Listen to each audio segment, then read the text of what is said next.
ಪಿರಿಯಾಪಟ್ಟಣ ತಾಲೂಕಿನ ಕಗ್ಗುಂಡಿ ಗ್ರಾಮದ ಹಾಲು ಉತ್ಪಾದಕರ ಸಹಕಾರ ಸಂಘದ 2023 ಹಾಗೂ 24ನೇ ಸಾಲಿನ ವಾರ್ಷಿಕ ಮಹಾಸಭೆಯಲ್ಲಿ ಸಂಘದ ಅಧ್ಯಕ್ಷರಾದ ಪಿಎಂ ಪ್ರಸನ್ನರವರ ಅಧ್ಯಕ್ಷತೆಯಲ್ಲಿ ನಡೆಯಿತು.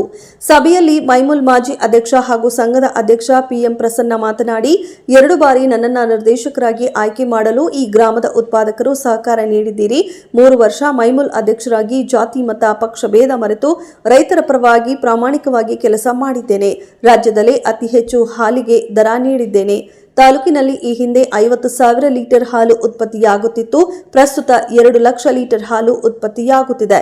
ಇಲ್ಲಿನ ಸಚಿವರು ಅಭಿವೃದ್ಧಿ ಕೆಲಸ ಮಾಡದೆ ದ್ವೇಷದ ರಾಜಕಾರಣ ಮಾಡುತ್ತಾ ಕಳೆದ 1 ವರ್ಷಗಳಿಂದ ಅಧಿಕಾರಿಗಳ ಮುಖಾಂತರ ನನಗೆ ನೋಟಿಸ್ ನೀಡಿ ಮಾನಸಿಕ ಹಿಂಸೆ ನೀಡುತ್ತಿದ್ದಾರೆ ಎಂದು ಆರೋಪಿಸಿದರು. ಮುಖ್ಯ ಕಾರ್ಯನಿರ್ವಹಣಾಧಿಕಾರಿ ನಾಗೇಶ್ ಕೆ.ಎ. ಮಾತನಾಡಿ, ಸಂಘವು ಈ ಬಾರಿ 75,000 ರೂಪಾಯಿ ನಿವ್ವಳ ಲಾಭ ಗಳಿಸಿದೆ ಎಂದರು. ಸಂಘದಲ್ಲಿ ಯಾವುದೇ ನಗದು ನೀಡುತ್ತಿಲ್ಲ. ಉತ್ಪಾದಕರ ಬ್ಯಾಂಕ್ ಖಾತೆಗೆ ನೇರವಾಗಿ ಹಣ ಜಮೆ ಮಾಡಲಾಗುತ್ತಿದೆ ಎಂದರು. ಇನ್ನು ಸಂಘದ ನಿರ್ದೇಶಕ ಸುರೇಶ್ ಅವರು ಈ ಸಂಘದ ಬಗ್ಗೆ ವಿವರವಾಗಿ ಮಾತನಾಡಿದರು. ಇನ್ನು ಇದೇ ಸಮಯದಲ್ಲಿ ಸಂಘದ ಉತ್ಪಾದಕರಿಗೆ ಪಶು ಮೇವಿನ ಬೀಜವನ್ನು ವಿತರಿಸಲಾಯಿತು. ನನ್ನ ಈ ಗ್ರಾಮದಲ್ಲಿ 2 ಬಾರಿ ಅಧ್ಯಕ್ಷರಾಗಿ ಆಯ್ಕೆ ಮಾಡಿದ್ದಾರೆ. ಜೊತೆಗೆ ಒಕ್ಕೂಟದಲ್ಲಿ ಮೊದಲನೇ ಬಾರಿ ನಾನು ನಿರ್ದೇಶಕನಾಗಿದ್ದೆ. 2ನೇ ಬಾರಿ ಅಧ್ಯಕ್ಷರಾಗಿ 3.25 ವರ್ಷ ಅವಧಿನಲ್ಲಿ ಸಾಕಷ್ಟು ಅಭಿವೃದ್ಧಿ ಕೆಲಸ ಮಾಡೋದ್ರ ಮುಖಾಂತರ ರೈತರಿಗೆ ಸಹಕಾರವನ್ನು ನೀಡಿದ್ದೇವೆ. ಜೊತೆಗೆ ನನ್ನ ಅವಧಿನಲ್ಲಿ ಇಡೀ ರಾಜ್ಯದಲ್ಲಿ ಯಾವ ಒಕ್ಕೂಟರು ಸುತ್ತ ಅಷ್ಟು ಹಾಲಿನ ರೇಟ್ ನಾವು ಕೊಟ್ಟಿಲ್ಲ. ಅಷ್ಟು ರೇಟ್ನ ನಾವು ಒಕ್ಕೂಟದಲ್ಲಿ ಎಲ್ಲ ಒಕ್ಕೂಟಕ್ಕಿಂತ 1 ರೂಪಾಯಿ ಜಾಸ್ತಿ ನೀಡಿದ್ದೀವಿ ಹೊರತು 1 ರೂಪಾಯಿ ಸುತ್ತ ಕಮ್ಮಿ ನೀಡುವಂಥ ಕೆಲಸ ನಾವು ಮಾಡಲಿಲ್ಲ.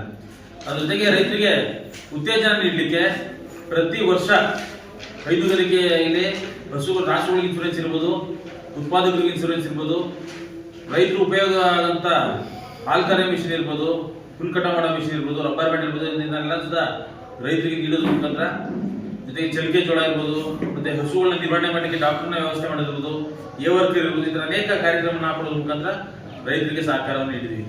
ಅದ್ರ ಜೊತೆಗೆ ನನ್ನ ಅವಧಿಯಲ್ಲಿ ಮೈಸೂರು ಒಕ್ಕೂಟದಲ್ಲಿ 128 ಕೋಟಿ ವೆಚ್ಚದಲ್ಲಿ UST ಟೆಟ್ರಾ ಪ್ಯಾಕೆಟ್ ಅನ್ನ ಉದ್ಲಿ ಪೂಜೆ ಮಾಡಿ ಕಾಮಗಾರಿ ನಡೀತಿದೆ. ಜೊತೆಗೆ ರೈತರುಗಳ ಮಕ್ಕಳು ಯಾರು ಉನ್ನತ ವ್ಯಾಸಂಗ ಮಾಡಲಿಕ್ಕೆ ಮೈಸೂರು ಹೋಗ್ತಾರೆ ಅಂತ ಮಕ್ಕಳಿಗೆ ಹೈಟೆಕ್ ಹಾಸ್ಟೆಲ್ ನಿರ್ಮಾಣ ಮಾಡೋದ್ರ ಮುಖಾಂತರ ಬಹಳ ಕಮ್ಮಿ ವೆಚ್ಚದಲ್ಲಿ ವರ್ಷಕ್ಕೆ ಬರೀ 24,00,000 ರೂಪಾಯಿ ದುಡ್ಡು ಕಟ್ಟಿದ್ರೆ 1 ವರ್ಷ ಪೂರ್ತಿ ಅವರಿಗೆ ನಿರ್ವಹಣೆ ಮಾಡಂತ ಈ ವರ್ಷ ನಾವು ಆಡಿಟ್ ಮಾಡಿಸಿ ಲೆಕ್ಕ ಪರಿಶೋಧನೆ ಮಾಡಿಸಿನೇ ಪ್ರತಿ ವರ್ಷ ವಾರ್ಷಿಕ ಮಹಾಸಭೆನ ಮಾಡಿ ವಾರ್ಷಿಕ ಮಹಾಸಭೆಯಲ್ಲಿ ನಾವು ಅಂಗೀಕಾರ ಮಾಡ್ಕೊಂಡು ಬರ್ತಾ ಇದ್ದೀವಿ. ಅದಾದ್ರೂ ಅವ್ಯವಹಾರ ಅಂತ ಹೇಳ್ತಾರೆ. 2018ರಿಂದ ನಾವು ಅಕೌಂಟ್ ಪೇ ಥ್ರೂ ಉತ್ಪಾದಕರ ಖಾತೆಗೆ ಅಮೌಂಟ್ ಹೋಯ್ತಾ ಇದೆ. ಬ್ಯಾಂಕಿಂದ ನೇರವಾಗಿ ಅವ್ರು ದುಡ್ಡು ಹೋಗುವಂಥದ್ದು. ನಾವು 1 ರೂಪಾಯಿನ ನಾವು ಕ್ಯಾಶ್ ಡ್ರಾ ಮಾಡ್ತಾ ಇಲ್ಲ. ಕ್ಯಾಶ್ ಡ್ರಾ ಮಾಡೋದಾಗ್ಲಿ ಕ್ಯಾಶ್ ಕೊಡೋದಾಗ್ಲಿ ಜನಗಳಿಗೆ ಮಾಡ್ತಾ ಇಲ್ಲ. ನೇರವಾಗಿ ಅವ್ರ ಅಕೌಂಟ್ ಹೋಯ್ತಾ ಇದೆ. ಅವ್ಯವಹಾರ ಮತ್ತೆ ಎಲ್ಲಿ ನಡೀತದೆ?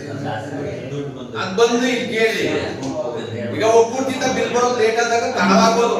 15 ದಿವಸ ಲೇಟ್ ಆಗಿದೆ. ಒಕ್ಕೂಟದಿಂದ ನಮಗೂ ಬಿಲ್ ಬರ್ಬೇಕಾಗಿದೆ. ನಾವು ಉತ್ಪಾದಕರು ಕೂಡ ಬೇಡಿ ಸರ್ಕಾರದ ಏನು ಕೋಆಪರೇಟಿವ್ ಇಂದ ಏನು ಆದೇಶ ಬಂದಿದೆ, ಈ BMC ಓಪನ್ ಮಾಡಬೇಡಿ ಅಂತ ಕಾರ್ಯನಿರ್ವಹಣಾಧಿಕಾರಿಗಳು ಸಬ್ಮಿಟ್ ಮಾಡ್ಬೇಕು. ಈಗ ಇದನ್ನ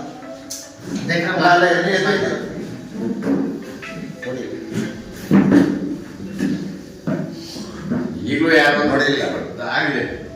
ನಮ್ಮೂರಿಂದ ಅರ್ಜಿ ಹೋಗಿದೆ ಸಹಕಾರ ಇಲಾಖೆಗೆ. ಸಹಕಾರ ಇಲಾಖೆಯವರು ಏನು ಮಾಡಿದ್ದಾರೆ ಅಂದರೆ ಏರ್ ತಲುಪಿಸಿದ್ದಾರೆ. ಏನಕ್ಕೆ 14 ಲಕ್ಷ ವೆಚ್ಚ ಮಾಡಿ ಏನಕ್ಕೆ ನಮ್ಮ ಗ್ರಾಮದ ಸ್ಟೇಷನ್ ಹತ್ರ ಹೋದ್ರೆ ನ್ಯಾಯ ಮಾಡ್ಕೊಂಡಿದ್ದೀವಿ. ನಾವು ಯಾಕೆ ಮಾಡ್ಕೊಂಡಿದ್ದೀವಿ? ಗ್ರಾಮದ ಹೇಗೆ ಮಾಡ್ಕೊಂಡಿದ್ದೀವಿ. ಮುಂದವರು ಸಭ್ಯಸ್ಥರಾಗಿ ಆ ಕೆಲಸ ಮಾಡಬೇಕು. ಯಾರೇ ಆಗಲಿ, ಗ್ರಾಮ ಪಂಚಾಯತ್ ಮೆಂಬರ್ ಆಗಲಿ, ಬೇರೆ ಅರ್ಜಿ ಕೊಡುವಂಥವ್ರೆ ಆಗಲಿ, ಬಂದು ಎಲ್ಲಿ ಕೇಳಬೇಕು? ಆ ಸ್ಥಾನ ಯಾವುದು? ಒಂದು ಹಾಲು ಡೈರಿಗೆ ನಾವು ಏನು ಸದಸ್ಯರುಗಳು ಮಾಡಿದ್ವಿ, ಅವ್ರನ್ನ ಆಯ್ಕೆ ಮಾಡೋ ಅಧ್ಯಕ್ಷರು ಮಾಡಿದ್ವಿ, ಅವ್ರ ಹತ್ರ ನಮ್ಮ ಅಹವಾಲುಗಳನ್ನ ಮಾಡಬೇಕು. ಎಲ್ಲರೂ ಕುಟ್ಬಿಟ್ಟು ತಗೊಂಡೋಗ್ಬಿಟ್ಟು ಬೆಟ್ಟದಲ್ಲಿ ತಗೊಂಡೋಗ್ಬಿಟ್ಟು ಯಾರು ಡಿ ಆರ್ ಹೋಗ್ಬಿಟ್ರೆ ಅಲ್ಲಿ ವ್ಯವಹಾರ ಮಾಡೋ ಗ್ರಾಮ ಸಮಸ್ಯೆಗಳ ಗ್ರಾಮದ ಬಗೆಹರಿಸ್ಕೋಬೇಕು. ತೇಜವಂತೆ ಮಾಡೋದಲ್ಲ. ಯಾರ ಮೇಲೆ ತೇಜವಂತೆ ಮಾಡೋದಲ್ಲ. ಅಧ್ಯಕ್ಷ ಸರಿ ಇಲ್ಲ